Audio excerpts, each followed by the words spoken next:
श्री स्वामी समर्थ महाराज की जय.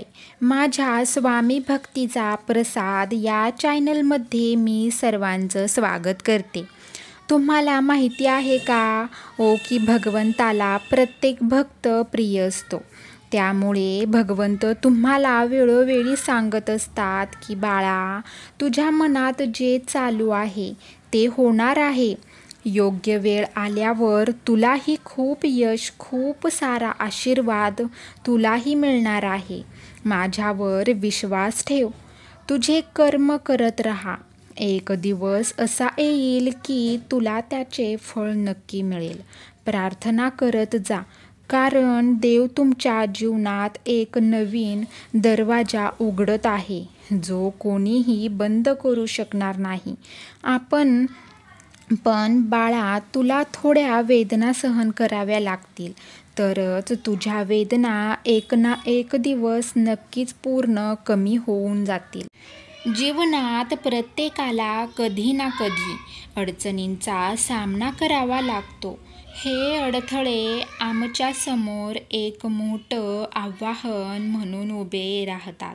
पण त्यावर कसे मात करायची हेच आपल्याला ठरवायचं असतं. आपण प्रत्येक दिवशी एक नवीन संधी मिळवतो.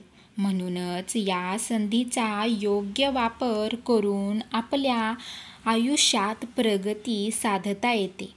आपण काय बनू इच्छिता या प्रश्नाचं उत्तर देताना अनेक जण विचार करतात, माझ्या हातात असलेल्या परिस्थितीमुळे मी काय करू शकतो.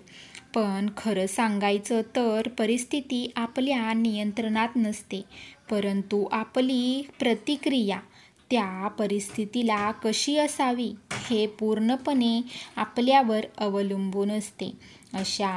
आशा आणि विश्वास हा जीवनाचा प्रत्येक वळणावर आवश्यक आहे.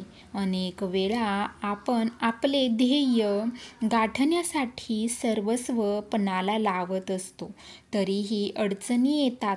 पण हे लक्षात ठेवा अरे बाळा, की प्रत्येक संकटांमध्ये एक नवीन शिकवण आहे. आपले धैर्य आणि चिकाटीचा आपल्याला गंतव्य स्थानापर्यंत पोहोचवते.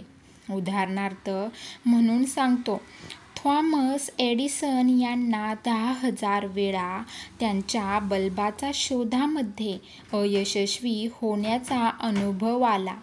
मात्र त्यांनी त्यातून शिकले आणि शेवटी एक सफल बल्ब तयार केला.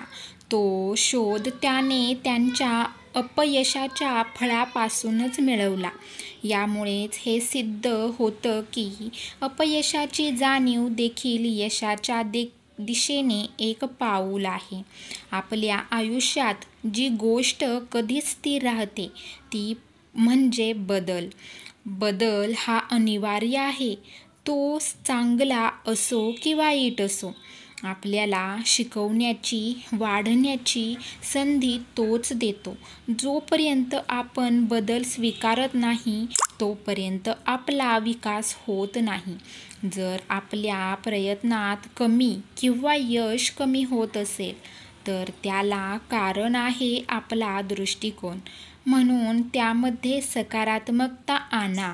आपल्या विचारांमध्ये सकारात्मकता असेल तर आपल्याला त्या यशाच्या मार्गावर चालता येईल. आणखी एक गोष्ट सांगायची आहे. अपयशावरून शिकण्याची गोष्ट अगदी साधी आहे. उदाहरणार्थ, जेव्हा आपले पंख मोडले जातात, तेव्हा आपण उडू शकतो का? या गोष्टीतून शिकायला मिळते की आपल्याला आपल्या अडचणी स्वीकारून त्या आपल्या विकासासाठी वापरता येतात. आपले खरे शत्रू आपले अडथळे नाहीत, तर ते आपली घाबरणारी मानसिकता आहे. जोपर्यंत आपण त्या मानसिकतेवर विजय मिळवतो, तोपर्यंत आपल्याला कोणतंही अडचण लहान वाटेल.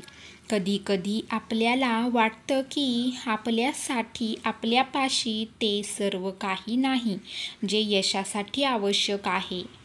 पण हे लक्षात ठेवा, यश तुमच्या जिद्द, परिश्रम आणि मेहनतीच्या आधारावर आहे, न की केवळ संसाधनावर. प्रत्येक वेळेस एक चांगला विचार आपल्याला नव्या उंचीवर पोहोचवू शकतो. तर आजपासून निर्णय घ्या. आपल्या सर्व संघर्षांना शिकण्याची संधी म्हणून पहा आणि त्यातून अधिक बलशाली व्हा. आपल्याला जर आपल्या ध्येयाकडे एकाग्र राहून ठरवले, तर जगातील कोणतीही अडचण, समस्या किंवा अपयश आपल्याला थांबवू शकणार नाही. पळत राहा. सरतेशेवटी ध्येयाच्या गाठीत तुम्हीच विजयी होणार आहात.